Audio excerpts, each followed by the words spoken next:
¿Aburrido de los típicos podcasts de ciencia? Pues aquí tienes otro. Desde el Instituto de la Grasa, CSIC, Cucharadas de Ciencia, con Raquel Gómez Coca.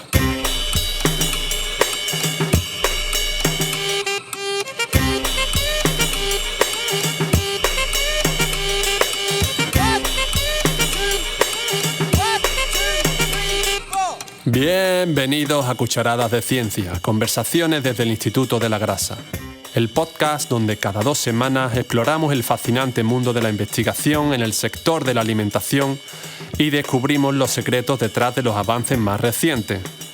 Estamos con Raquel Gómez Coca, nuestra anfitriona en este viaje. Saludos desde nuestro rincón de la segunda planta del Instituto de la Grasa. Este es un podcast protagonizado por todas aquellas personas que han tenido la generosidad de participar como ponentes en los seminarios quincenales que se imparten en nuestro centro y dedicado a todas aquellas personas, compañeros y compañeras, madres y padres y oyentes en general, que tienen la valentía de escucharnos.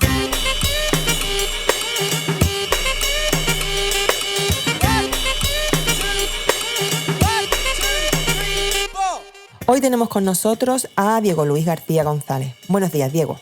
Hola, buenos días. Diego es experto en compuestos volátiles, sobre todo en lo referente a la presencia de dichos volátiles en aceite de oliva. Y ha impartido recientemente un seminario que se ha titulado Compuestos volátiles y aroma, hacia un modelo químico de la percepción olfativa. Estamos muy emocionadas por sumergirnos en los detalles de este fascinante tema, pero antes de nada nos gustaría conocer a la persona dentro de la bata. Érase una vez una persona dentro de una bata.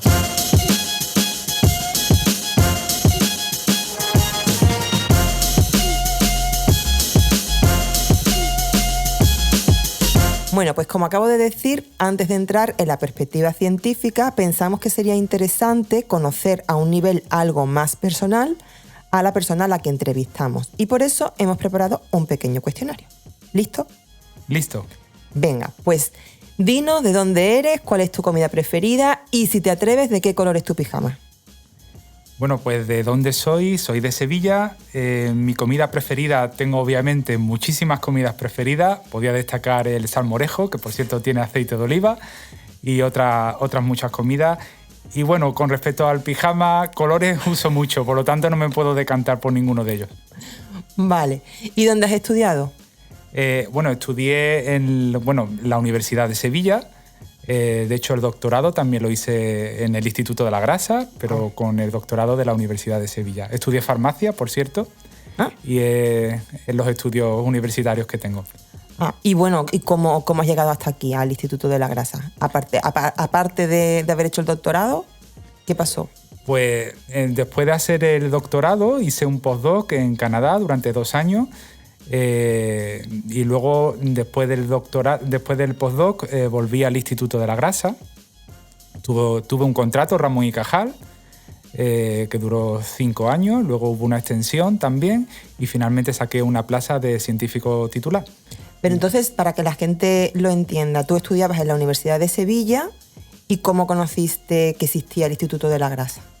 Pues esa pregunta es bastante interesante, porque cuando yo terminé los estudios universitarios, me refiero a los estudios de farmacia, yo tenía una visión completamente abierta sobre qué es lo que hacer en ese momento. Me interesaba muchísimo la investigación, y gracias a una beca de investigación pues pude iniciar ese proceso tan interesante que es hacer una tesis doctoral. Concretamente, yo conseguí una beca FPU, y gracias a la cual pues pude desarrollar mi tesis doctoral. Uh-huh. Bueno, solamente decir que en ese caso la tesis estaba asignada al Instituto de la Grasa. Yo en aquel momento conocía el Instituto de la Grasa por nombre, no lo conocía físicamente. Para mí fue bastante interesante moverme desde el mundo universitario hacia un centro de investigación que era 100% investigación, y que por lo tanto estaba todo el día en el laboratorio y todos los días interpretando datos. Fue bastante interesante para mí. Vale, luego entonces tenemos la universidad, tenemos el Instituto de la Grasa. Has dicho que el postdoc fue en Canadá. Sí, en McGill University, en Canadá, sí. ¿Y algún sitio más? Sí, ¿no? Bueno, sí, realicé... ¿Centros de investigación? Claro, exactamente. En realidad, cuando desarrollas tu tesis doctoral, también va incluida una serie de estancias en el extranjero. En mi caso fue en Reino Unido y también en Alemania.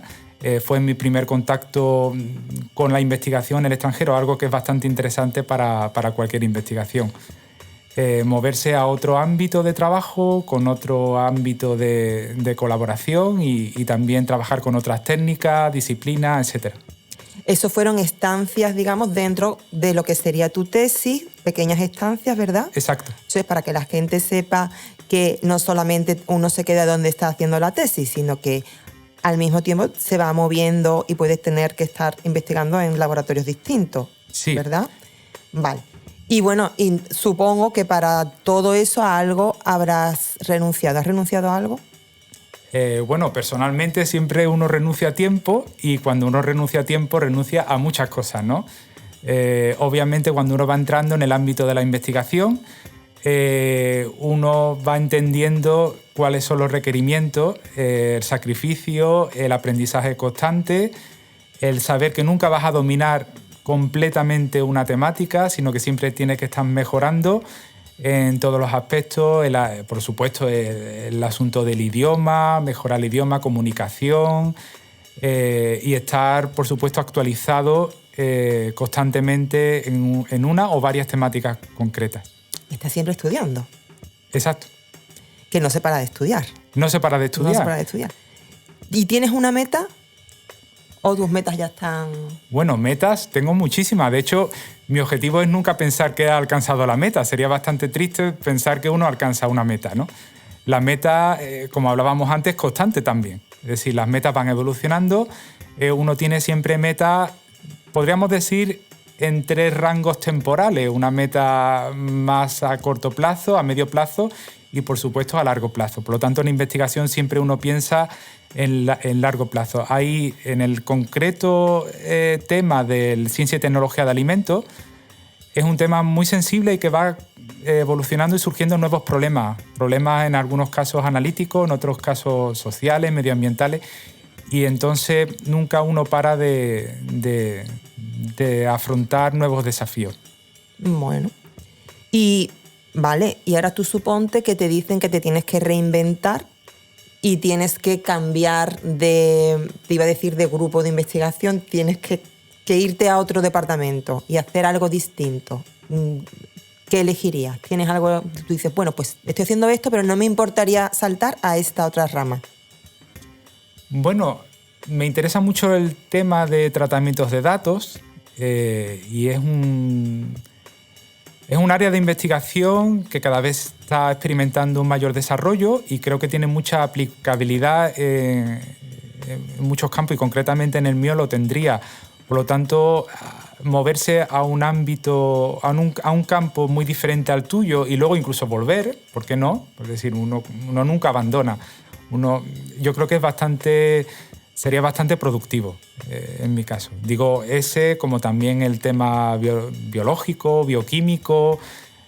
Yo muchas veces pienso que soy farmacéutico y nunca abandono esa perspectiva bioquímica de todo, ¿no?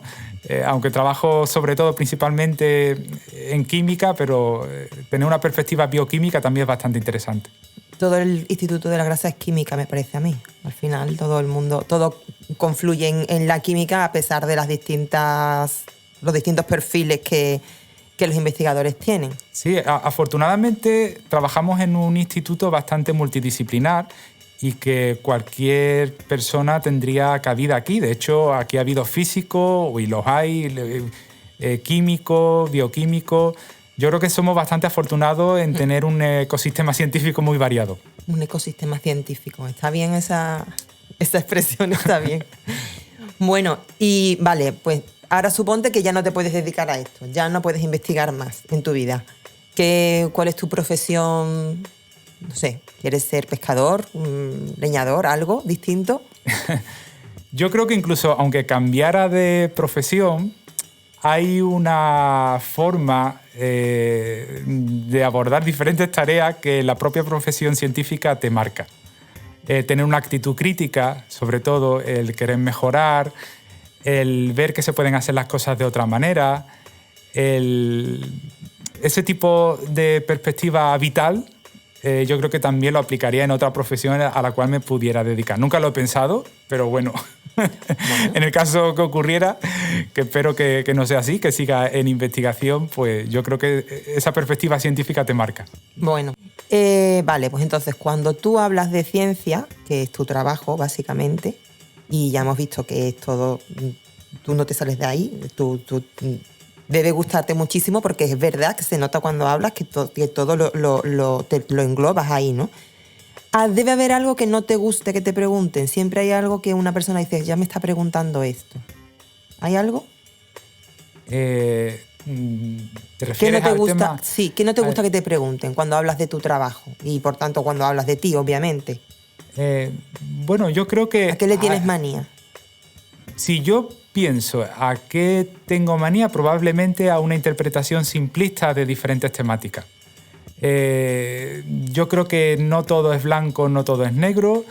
El hecho de la comunicación es algo que también presto atención últimamente, y es precisamente el hecho de analizar las cosas como son, el no tener el no convertir todo en un titular, cosa que ocurre hoy en día también debido, bueno, a las redes sociales, me imagino, y a otras tendencias. Pero yo creo que algo que le tengo manía es simplemente o sea, yo diría que es la visión simplista de diferentes áreas de investigación o de diferentes problemas analíticos que surgen. También soy muy sensible al tema que haya una mala interpretación de algunos resultados científicos, por ejemplo, nuevamente por convertir un resultado científico que tiene muchas aristas y es muy poliédrico, en convertirlo finalmente en un titular. Voy a seguir contigo. ¿Tú sueñas con el trabajo? ¿Te despiertas en mitad de la noche y se te ocurren soluciones a problemas del laboratorio? Sí, muchísimo. Sueño con el trabajo. A veces son sueños, otras veces son pesadillas. Pero sí es verdad que es muy difícil desconectar. Y en ocasiones hace falta incluso un poco alejarse del laboratorio o del centro de trabajo para que se te ocurra una solución a un problema que existe y que llevas varios días o incluso semanas intentando solucionar ese problema. Totalmente. ¿Y si tú pudieras quitar algo de tu trabajo, qué quitarías? Pues probablemente la carga burocrática es un tema que cualquier investigador siempre hace referencia. Siempre entiendo que la burocracia es necesaria, es decir, la buena gestión de los medios siempre requiere de burocracia, pero bueno, yo creo que quizás es algo que se podría a lo mejor mejorar, es lo único que se me ocurre. Uh-huh. Y este podcast y esta entrevista viene a raíz de tu seminario. Los seminarios generan un podcast posterior. Entonces, ¿tú piensas que realmente son necesarios los seminarios y las actividades de divulgación o podemos decir es algo prescindible y, bueno, poco pérdida de tiempo? No, pues yo lo veo completamente necesario. De hecho, lo estamos observando ya en nuestro centro y tiene, yo diría, muchas utilidades, pero yo destacaría dos. Una de ellas es abrirse a la sociedad. Los seminarios son abiertos y en muchas ocasiones es muy gratificante ver que los asistentes no son del instituto, sino que son muchas veces estudiantes o gente que no necesariamente tiene que ser estudiante. Es completamente abierto. Luego tiene una segunda utilidad, que es la propia interacción entre los propios compañeros del instituto, que nos enteramos qué estamos haciendo en ese momento. Debido a la carga de trabajo, esa interacción no siempre ocurre. Y luego yo destacaría, que se me está ocurriendo ahora, una tercera utilidad, el hecho de que tú también como investigador te pares y intentes reformular la investigación que tú estás haciendo en un ámbito de divulgación, muchas veces te hace reflexionar sobre qué estás haciendo, qué utilidad tiene, cómo se entiende con una perspectiva más de divulgación y no quizá tan científico-técnica. Y eso también creo que es bastante beneficioso a la hora de reformular tareas posteriores, incluso darte cuenta de la propia importancia de lo que estás haciendo. ¿Y la igualdad en el mundo científico? ¿Qué piensas tú de eso? Yo creo que la igualdad es algo que siempre tenemos que tener en cuenta. Creo que es interesante todas las medidas que se están desarrollando desde hace bastante tiempo. Además, el CSIC, yo siempre lo digo, es bastante pionero en eso. Y tiene que haber siempre, sobre todo, una vigilancia de cuáles son los números, cómo van evolucionando, analizar cuáles son las razones de esos números. Uh-huh. Nosotros, en el campo de ciencia y tecnología de alimentos, es un campo en el que tenemos quizá un ratio más favorable a otros campos, pero no tenemos nunca que olvidar cómo van evolucionando esos campos. Uh-huh. Y ya para terminar con esta sección nos vamos al tema de hoy. El tema de hoy.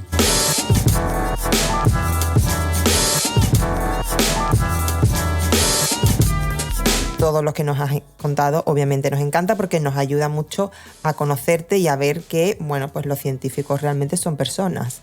Ahora queremos hablar del seminario que has impartido recientemente aquí en el Instituto de la Grasa, que, recordamos, se llamaba Compuestos volátiles y aromas hacia un modelo químico de la percepción olfativa. ¿Nos puedes hacer un resumen de este tema y explicarnos por qué es tan relevante en tu campo? Pues yo con esa presentación lo que intentaba un poco es poner de manifiesto que hay una investigación que se lleva realizando durante mucho tiempo, que es la determinación de compuestos volátiles y el impacto que tiene esos compuestos volátiles sobre el aroma de diferentes alimentos y muy concretamente en el aceite de oliva virgen. En el aceite de oliva virgen tiene un interés muy especial, puesto que la calidad sensorial de los aceites determina su categoría de calidad, entre virgen extra, virgen y lampante. Por supuesto, teniendo en cuenta otros parámetros físico-químicos. Ese interés, que es bastante elevado debido a lo que acabo de comentar, también se puede llevar a otros alimentos. Y eso es lo que yo intentaba un poco de poner de manifiesto en esa presentación. Que uno empieza estudiando compuestos volátiles, empieza determinando la composición química de la fracción volátiles de los alimentos, luego se lleva a plantear la pregunta científica que qué impacto tienen esos compuestos químicos sobre el aroma que percibimos, como consumidores, por ejemplo, y luego la última pregunta es en qué consiste el propio proceso de olfacción. Es decir, estamos uniendo un poco lo que es la parte química con la parte fisiológica de la olfacción. Has dicho, creo que un par de veces o tres, la palabra química, compuestos químicos. Tú sabes que a la gente todo lo que sea química le suena a malo. Nosotros sabemos que no es así porque realmente todo es química. La vida es química. Pero a la gente no le suele gustar mucho esa expresión. Piensa que todo lo que sea químico es negativo. Y tú con esto creo que empezaste o estabas muy centrado en lo que era la parte sensorial, la parte que también es la parte química, obviamente, del aceite de oliva, ¿cierto? Sí. Empezamos ahí.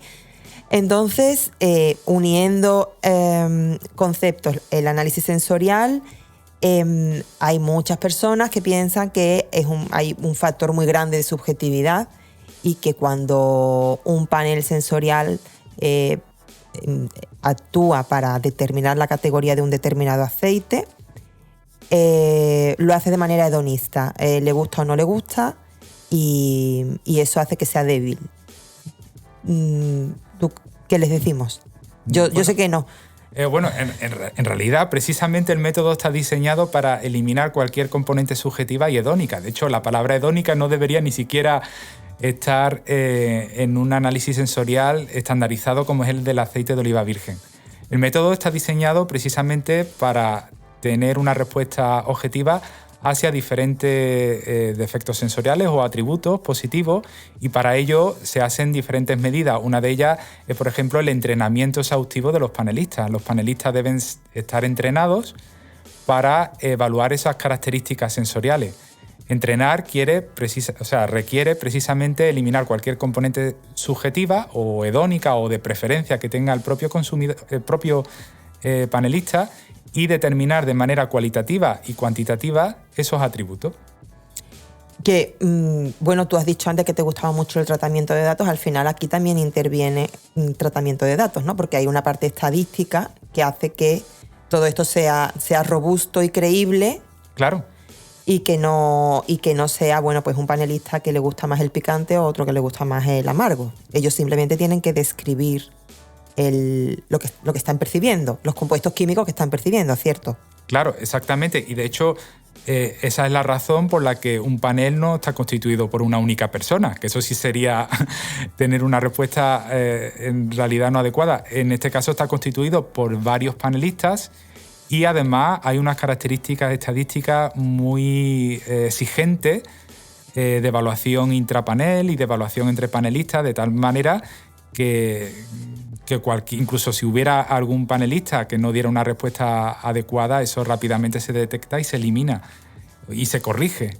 Por lo tanto, toda la parte estadística que tiene el propio método también persigue el obtener una respuesta que sea objetiva y reproducible. Uh-huh.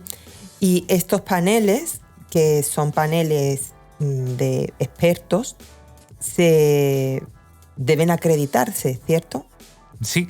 ¿Y cómo de importante es esa acreditación? ¿Es importante o dices tú, bueno, es como un titulillo más? No, la acreditación forma parte de la propia actividad de un panel de cata y de hecho soy consciente de que todos los paneles de cata dedican bastante tiempo a las tareas o a las actividades de acreditación. Consiste concretamente que se recibe una serie de muestras codificadas de una manera ciega, de si no se sabe a priori qué categoría tienen y tienen que dar una respuesta que finalmente son evaluados por agencias de acreditación. Dicho de una manera simple, son exámenes. ¿Y tú crees que ahora con el problema de la sequía que ha habido, la campaña creo que ha sido más pequeña, ¿no? Ha habido menos aceite, por eso lo del precio tan caro, las características sensoriales supongo que habrán cambiado? ¿Crees tú? ¿Sí? ¿Han debido cambiar porque, a ver, la aceituna produce menos aceite? No sé si ha habido algún cambio. En el tema de la calidad sensorial hay muchos aspectos que influyen en esa calidad sensorial y que influyen, por ejemplo, hablando del aroma, de la composición de compuestos volátiles. El clima, por supuesto, afecta el hecho, bueno, lo que son que sea con irrigación, sin irrigación, es decir, la propia variedad de aceituna, es decir, hay muchos factores que explican diferencias sensoriales en los aceites. Podemos tener un año que puede ser un poco diferente al resto o no, eso depende. Hay muchas diferencias entre campañas, pero afortunadamente todas las que son las características de calidad se evalúan precisamente para eso, para luego armonizar y que todo el producto que llegue al consumidor tenga un control de calidad. Y cuando estabas dando el seminario, hablaste de una cosa que a mí me encantó, que eran las aversiones. Y tú nombraste aversiones innatas, neofobia, declaradas verbalmente. A mí eso me encantó. ¿Nos puedes explicar un poco? Sí, bueno, en la presentación lo que indicaba es que cuando uno trabaja con compuestos volátiles y con el propio proceso de olfacción y uno empieza a analizar las respuestas de los panelistas, y no solo de los panelistas, sino también de los consumidores, que aquí tenemos que hacer un inciso y decir que los consumidores, a diferencia de los panelistas, no están entrenados, por lo tanto ahí la parte hedónica sí es muy importante. Eso es muy interesante porque cuando uno se va en el terreno del consumidor, la parte hedónica es muy importante. Ahí es donde entran en juego todas las aversiones que puedan tener una persona. Como decía en la presentación, algunas aversiones son conscientes, pero otras son inconscientes, es decir, el propio consumidor no lo sabe porque le gusta o no le gusta algo. Eso es algo que está ahí en nuestra mente. Hay algunas aversiones que sí pueden ser innatas, por ejemplo, se conoce que todo el tema del amargor, por ejemplo, pues de manera natural una persona no le suele gustar el amargor, pero a medida que vamos creciendo y vamos probando diferentes productos y nos vamos educando, porque nosotros no paramos nunca de educarnos como consumidor, podemos tener un cambio de preferencia hacia productos que puedan tener un amargor, ¿no? ¿Eso sería una neofobia o...? Una neofobia sería cuando un consumidor interacciona por primera vez con un alimento o con un sabor, en este caso con un aroma, que nunca ha tenido contacto previo. Yo siempre pongo el ejemplo que es cuando una persona hace un viaje a un país exótico o a un país en el que nunca ha estado y prueba la comida local. Entonces seguramente hay sabores que descubre por primera vez.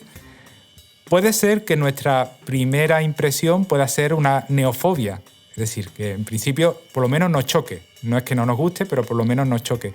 Pero luego viene la parte de acostumbrarte a ese sabor y luego decidir como consumidor si finalmente incluso te vuelves... ¿Te gusta o no? Te gusta o no, e incluso te vuelves forofo de ese sabor o aroma.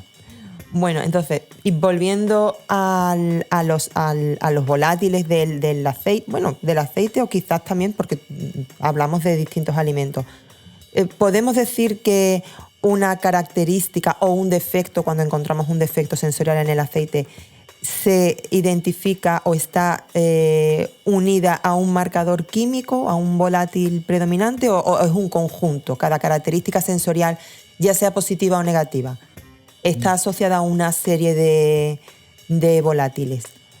Cada defecto sensorial del aceite de oliva, gracias a la multitud de investigaciones que ha habido durante muchísimos años, se conoce cuáles son sus orígenes tecnológicos, también sus orígenes de tipo químico o bioquímico, y también se conoce en gran medida cuáles son los compuestos volátiles que lo originan.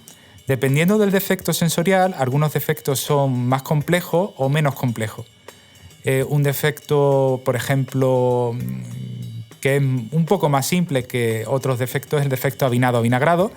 En este caso es una fermentación, pero se conoce que los compuestos que provocan ese defecto sensorial pues son acetato de etilo, etanol, ácido acético, por supuesto. El ácido acético genera ese defecto sensorial.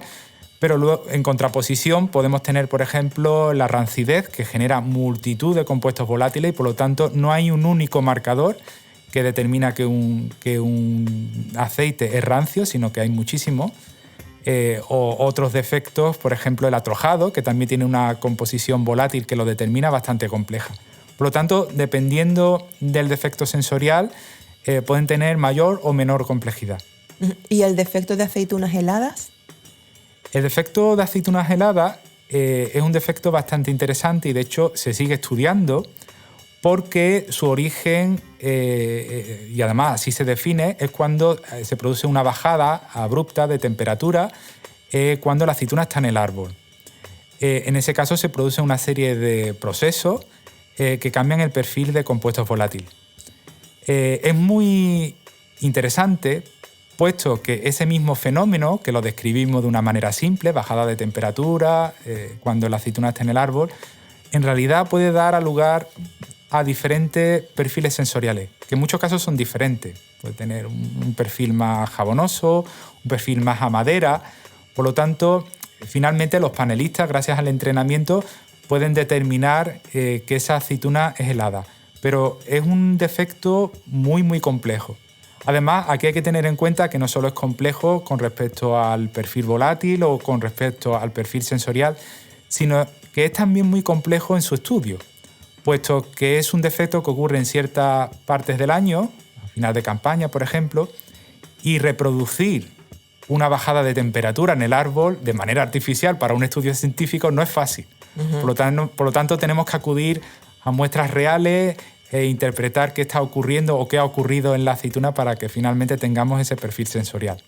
Está claro que todo es súper complejo y que, hombre, sabemos que, obviamente, como tú lo has dicho, los panelistas están entrenados, es un entrenamiento constante, se necesitan materiales de referencia y sabemos que eso es un problema porque realmente no existen estándares como cuando tenemos métodos puramente químicos que podemos comprar un estándar en el mercado.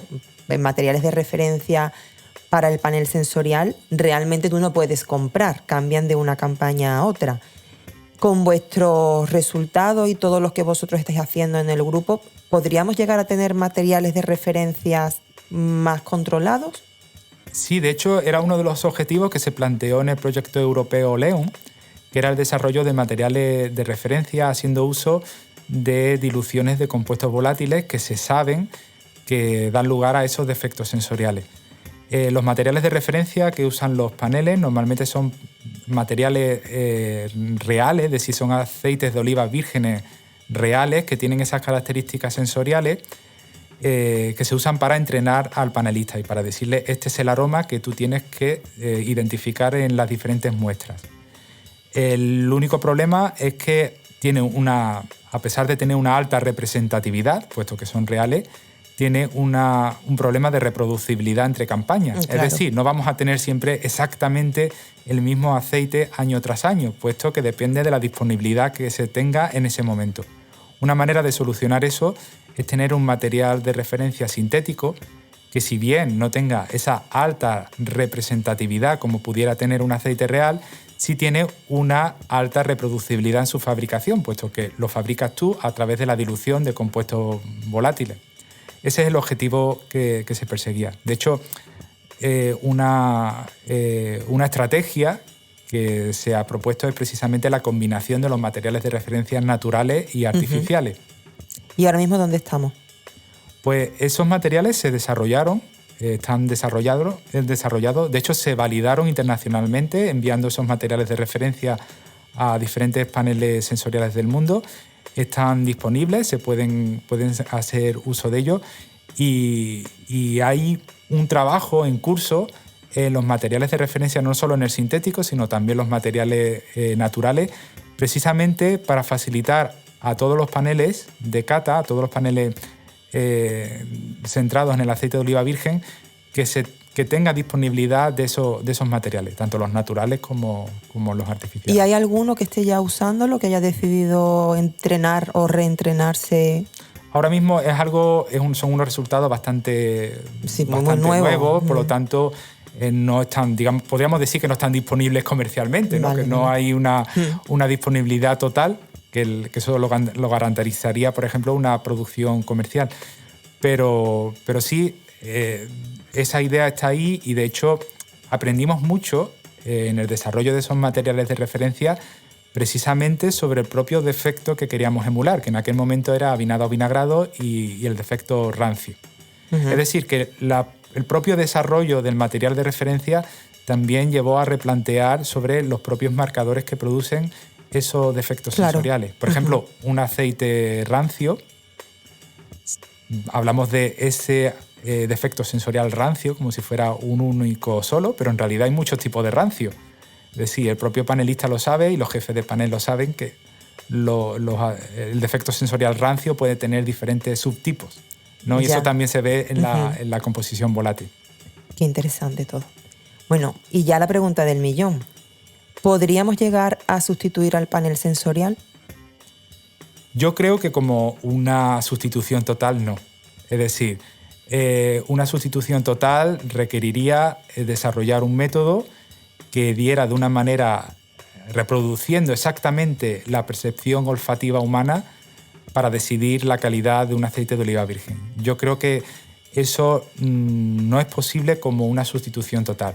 De hecho, lo que se plantea nunca, y yo creo que hay cierto consenso, no es la sustitución total del panel, sino complementar al panel de cata a través de un método basado en la determinación de compuestos volátiles.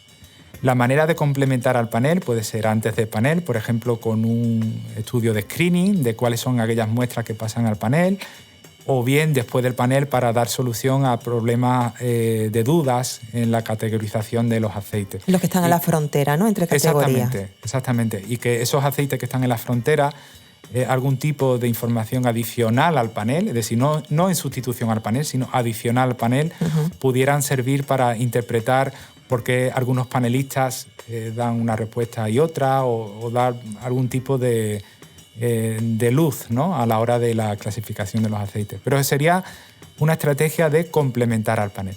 Vale, pues me parece todo muy interesante. Yo seguiría indefinidamente con las preguntas, pero no lo voy a hacer. Seguiremos de cerca tus avances, por supuesto. Y antes de despedirnos, ¿hay algún mensaje que quieras compartir con nuestros oyentes, especialmente a aquellas personas que les interesa tu campo? Solamente agradecer, por supuesto, la posibilidad de estar hoy aquí, de transmitir en otro medio, que es este medio del podcast.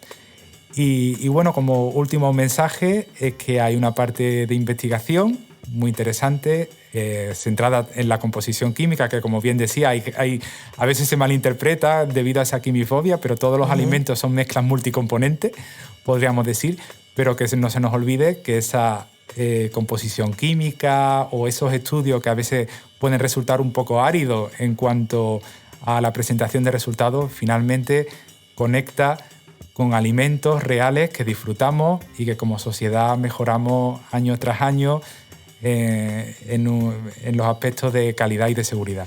Y que cuando sales por ahí los fines de semana te puedes hablar un montón, contarle un montón de cosas a la gente de lo que está comiendo. Sí.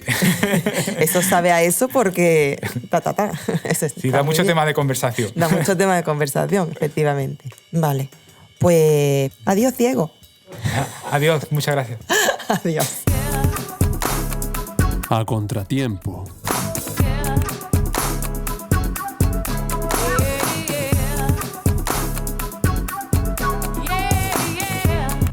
En esta sección vamos a ir hablando de eventos históricos relacionados con el tema del seminario sobre el que trate el podcast. Hoy viajaremos al pasado para adentrarnos en el mundo de los aromas. Su uso en el Antiguo Egipto, la invención del agua de Colonia, el uso de perfumes en la corte del rey Sol. Todo muy interesante, aunque un poquito asquerosito.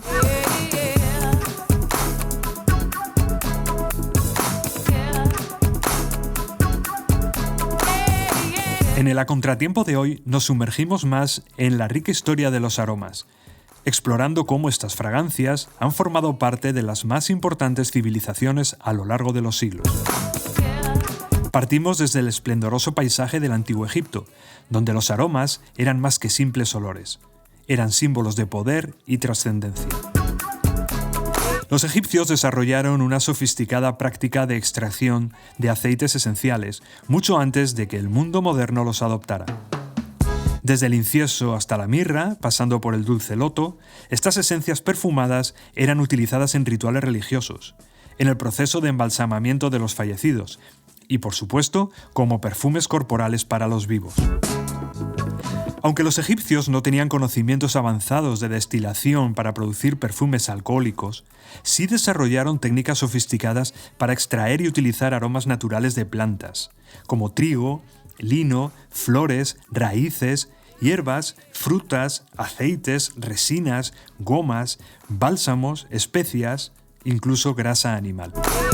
Estos ingredientes eran molidos en un mortero con la mano, prensados y filtrados para extraer sus esencias aromáticas. Además, los egipcios cultivaban flores específicamente para extraer sus aromas y crear productos perfumados. Las diferentes partes de las flores eran clasificadas mediante tamizado y luego reducidas a pasta o gomas para perfumar. Entre las flores cultivadas, el loto azul era especialmente apreciado, ya que lo asociaban con la unión de las dos tierras. Las flores del Nilo tenían un significado sagrado, siendo el lirio de agua un símbolo de esta unión. La flor del papiro, por su parte, representaba al dios Hapi, asociado con la fertilidad y la inundación anual del Nilo. La fascinación por estos aromas trascendió las fronteras del Nilo, influenciando a civilizaciones vecinas. En la Edad Media la higiene pasó a un segundo plano, y la gente recurrió a los perfumes para no oler como cochinos. Era común que las damas no se bañaran, lo que suplían con el uso de esponjas perfumadas en las axilas y entre los muslos. Pero el galardón a la falta de higiene lo ganó Enrique IV de Francia, quien no solo nunca se bañaba, sino que tampoco se perfumaba. Se dice que en su noche de bodas su esposa casi se desmaya y sus amantes dejaron constancia de las náuseas que sufrían al compartir su lecho. Sin embargo, parece que al menos se bañó una vez en el río Sena, donde antes de hacerlo y frente a todos orinó abundantemente. Ante la duda de su hijo de meterse en el agua, le brindó un consejo peculiar. Con confianza, báñate y no tengas miedo, porque más arriba del río otros han meado antes que yo, le dijo. Y hablando de reyes franceses, no podríamos continuar esta historia sin detenernos en la resplandeciente corte del rey Sol, Luis XIV, donde el perfume se convirtió en una obsesión real. La aristocracia competía por tener los perfumes más refinados y exóticos, lo que llevó a expediciones comerciales a tierras lejanas en busca de materias primas únicas. Esta fiebre del perfume no solo impulsó el comercio, sino que también alimentó una cultura de refinamiento y ostentación que definió toda una era. Unos años después, en 1709, Giovanni Maria Farina sacudió el mundo de los perfumes con su agua de Colonia, un perfume fresco y revolucionario. Estaba basada en una mezcla secreta de aceites esenciales que incluían limón, naranja, bergamota, mandarina, lima, cedro y pomelo, además de una combinación misteriosa de hierbas. Esta fórmula fue conocida como Farina Aqua Mirabilis o Farina Agua de Colonia, porque esta era la ciudad donde residía el inventor italiano. Aún hoy sigue siendo producida por la Casa Farina, manteniendo la patente original. Esta fragancia ligera y chispeante fue un cambio refrescante frente a los pesados perfumes franceses de la época. Gracias a esta creación, la ciudad de Colonia ganó fama como la ciudad de las fragancias en Europa durante los siglos XVIII y XIX. Fue precisamente la Colonia el perfume con el que trabajó François Coty, uno de los más grandes perfumistas de la historia, en una farmacia de París con la entrada del siglo XX. Luego, decidido a profundizar sus conocimientos, se trasladó a Grasse, el epicentro mundial de la perfumería en aquel entonces. Tras un año de aprendizaje, regresó a París y estableció su primer laboratorio en el apartamento que compartía con su esposa. En 1904, su primer perfume, La Rose Jacqueminot, fue un éxito rotundo. Además, innovó al presentar sus muestras en pequeños frascos, una estrategia que captó la atención del público. Lejos del bullicio de París, Coty erigió un complejo industrial llamado la Ciudad de los Perfumes, donde miles de personas se dedicaban a fabricar cada elemento necesario para la producción de perfumes. Además, Coty fue un precursor en su época, al emplear mayoritariamente a mujeres y ofrecer servicios de guardería para los hijos de sus trabajadoras. En resumen, a lo largo de la historia, los aromas han sido mucho más que simples placeres para el olfato. Han sido puentes entre lo material y lo espiritual, entre lo terrenal y lo divino. Desde las pirámides del Antiguo Egipto, pasados por las cortes europeas llenas de pompa, hasta los laboratorios modernos, los aromas han sido testigos silenciosos pero olorosos de la evolución humana. Esperamos que este viaje olfativo haya despertado tu curiosidad tanto como la nuestra. Nos escuchamos en el próximo A Contratiempo. Y con esto llegamos al final de otro episodio de Cucharadas de Ciencia. Agradecemos una vez más a Diego que haya compartido con nosotros este tiempo y a vosotros, personas y otros mamíferos del mundo. Si os gustó el episodio, no olvidéis suscribiros, dejar vuestros comentarios y seguirnos por donde sea, preferentemente en redes sociales. Volvemos a encontrarnos aquí en 336 horas. Y sin más, se despide el equipo titular, formado por Javier Sánchez Perona, Juan Manuel Espinosa Cabello y una servidora, Raquel Gómez Coca.